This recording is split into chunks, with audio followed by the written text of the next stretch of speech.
ჯანდაცვის მინისტრი დღეს სოფელ ქვიტირში ლევიძეების 10 სულიან ოჯახს ესტუმრა. ზურაბ ჭიაბერაშვილმა მრავალსულიან ოჯახს კუთვნილის ჯანმრთელობის დაზღვევის სახელმწიფო პოლისები პირადად ჩაუტანა. დაზღვეულთა შორის 2 პენსიონერი, 1 სტუდენტი და 1 მცირეწლოვანი ბავშვია.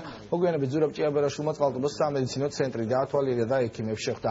მინისტრმა ყურადღება გაამახვილა მედპერსონალის ანაზღაურების მომატებაზე, რადგან სექტემბრიდან დაზღვეულთა რაოდენობა გაიზრდება და ექიმებს ბევრად რთული სამუშაოს შესრულება მოუწევთ. პოლისები ეს ქაბატონ თეკლას უნდა გადავცეთ. გენიცვალე შემოჯახში გამარჯობათ. ეს არის ქაბატონი თეკლა. გამარჯობა გენიცვალე. მოდი გადაიარეთ. გამარჯობა გენგი. უფრო წინ მიდის ქვეყანა, რაც უფრო მეტი ფული შემოდის ბიუჯეტში, აი აქედან სარგებელი მიიღოს რაც შეიძლება მეტმა ადამიანმა და მეტი ადამიანი დავაზღვიოთ და შემდეგ ეტაპზე ჩვენ ვფიქრობთ, რომ კიდევ უფრო გავაფართოვოთ.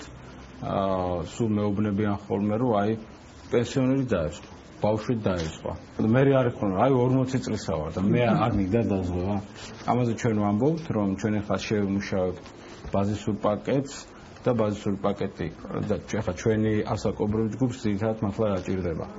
ერთის მხრივ გამოკვლევები, რომლებიც ძვირი არ ჯდება და მეორეს მხრივ გადაუდებელი, იმიტომ რომ ღმერთმა დაიფაროს.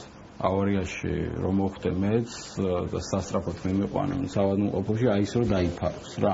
პოლისები ეს ქაბატონ თეკლას უნდა გადავცეთ. გენაცვალე შენ.